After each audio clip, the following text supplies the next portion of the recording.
Salut tout le monde! On se retrouve pour continuer la fabrication de cette table élévatrice moto. Et cette semaine, on entre dans le dur parce qu'on s'attaque au système de levage. Alors en général, ce genre de table, c'est des vérins qui sont utilisés pour les faire monter et descendre. D'ailleurs, sur YouTube, t'as plein d'exemples de gars qui utilisent des crics. Moi, j'ai choisi une autre solution. Déjà, parce que faire toujours pareil, c'est pas très intéressant. Et puis en plus, sur ce projet, et puis d'ailleurs dans tous ceux que je me lance, le but c'est de fabriquer moi-même un maximum de pièces. Alors je te dis pas qu'un vérin c'est pas possible à faire, hein. Encore une fois, il y a du poids qui va monter sur la table, et il suffit qu'il y ait une petite fuite, qu'un joint plaque pas comme il faut sur le vérin, et c'est toute la table qui descend. Donc j'ai choisi une autre solution, toute bête. En fait, je suis parti de ce cric de voiture. Donc comment ça marche, hein? Tu as une vis sans fin, tu tournes la vis, ça rapproche ou ça écarte les bras, et c'est ça qui fait monter le cric. Jusque là, rien de nouveau sous le soleil.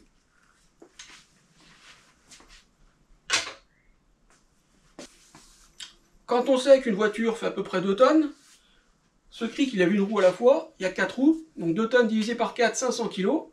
Donc ce petit cric là, il lève 500 kg, voire même sûrement plus. Donc je te rappelle que la table, c'est pareil, hein.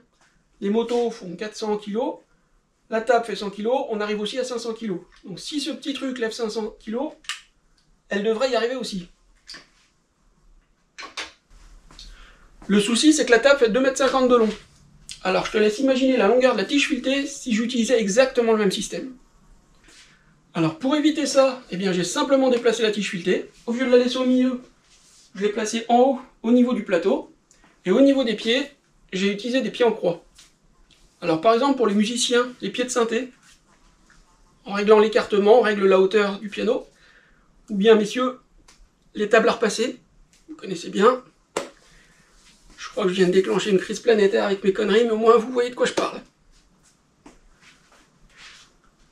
Donc le système est très simple. D'un côté vous avez un bras qui est fixe, qui est relié à un point fixe. Et de l'autre côté, le deuxième bras, il est fixé sur une traverse mobile qui se balade sur la tige filetée. Et donc c'est ça qui va faire lever ou baisser la table. Alors au niveau du système en lui-même, je suis plutôt confiant. D'ailleurs, pour ceux qui me suivent sur Instagram ou sur Facebook, récemment j'ai posté une vidéo du premier essai de levage. Je crois que sur Instagram, je l'ai mis en lien, donc tu peux la retrouver si tu veux. Là où j'ai un peu plus de doute, c'est est-ce que la table va bien lever les 600 kg? Et ça, il n'y a qu'une seule façon de le savoir, c'est d'essayer. Alors ce que je te propose aujourd'hui, c'est de fabriquer cette traverse mobile. La semaine prochaine, on s'occupe du X. Et dans les épisodes suivants, on fait la tige filetée et les engrenages. Alors maintenant que tu connais le programme, installe-toi confortablement. C'est parti mon kiki, en avant Guingamp. Let's go mon poteau!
de souder la pièce, je voulais faire rapidement un point sur le tarot que j'ai fabriqué. Et puis sur le couteau.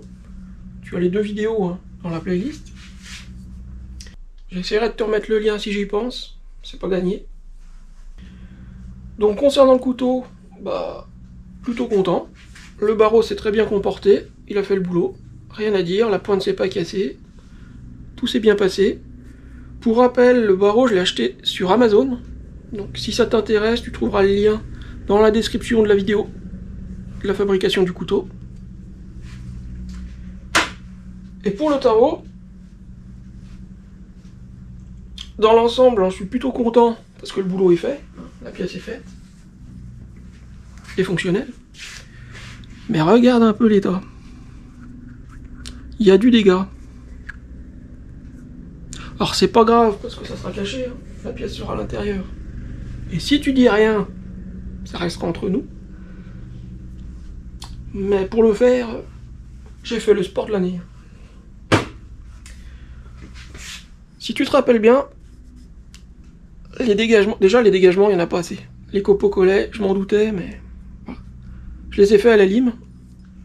J'aurais peut-être pu les faire à la meuleuse, mais ça aurait été pareil. Et je pense que les faire à la lime, j'ai cassé l'angle d'attaque.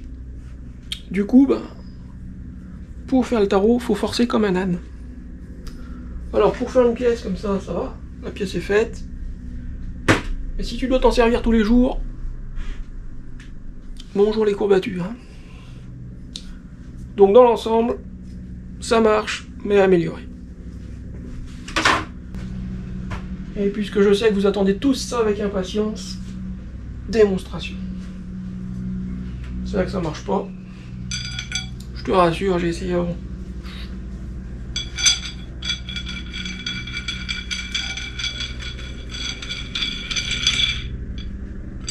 Aucun jeu. Je te rappelle que j'ai choisi le filetage trapézoïdal parce qu'il va y avoir du poids. Donc c'est plus résistant qu'un filetage traditionnel. Et il faut surtout pas de jeu. Enfin, le jeu fonctionnel, mais c'est pas plus. Là, on est bon là. Allez, on se fait la longueur.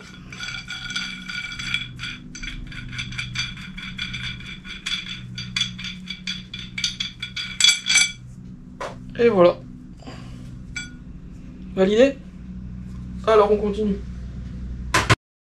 La tige filetée, tu la verras en fabrication plus tard. Je t'ai tout filmé, rassure-toi.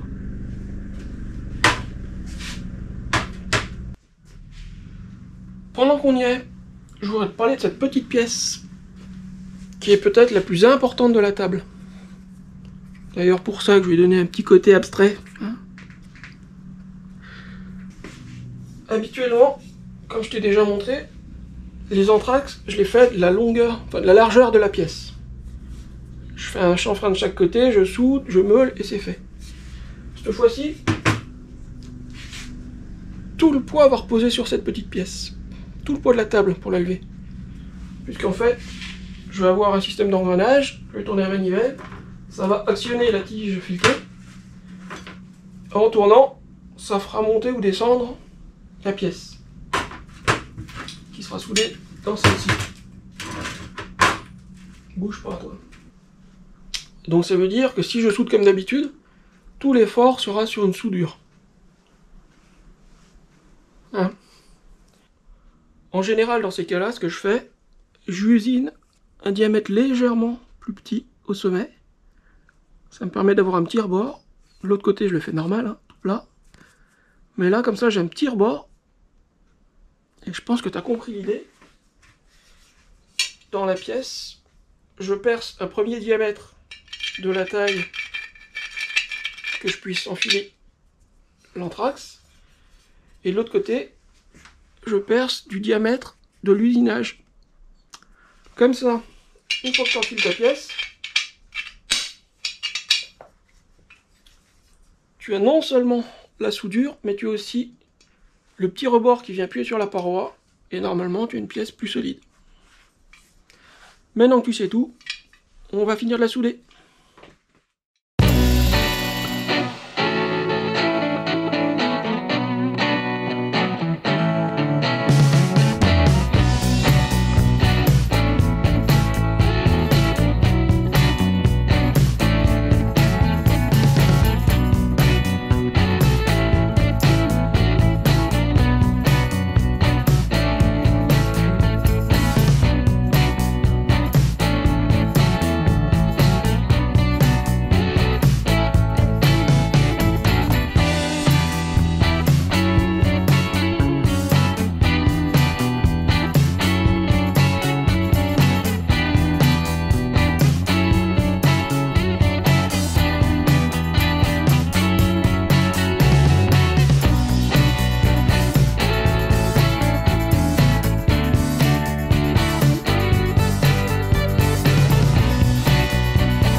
la traverse mobile est terminée. Alors je te montre rapidement ce que ça donne. Voilà. Donc tu as une roulette de chaque côté qui viendra coulisser dans les U qui forment le cadre du plateau. Et tu as l'entretoit asphalté au milieu qui sera guidé par la vis sans fin. Pour le moment, les axes ne sont pas fixes parce qu'ils seront maintenus en place avec le bras en X qu'on va construire la semaine prochaine. En attendant, si cette vidéo t'a plu, comme à chaque fois, pense au petit pouce bleu, abonne-toi pour ne pas rater les suivantes, clique sur la cloche, et puis moi je te dis à la semaine prochaine pour la suite du projet. Salut!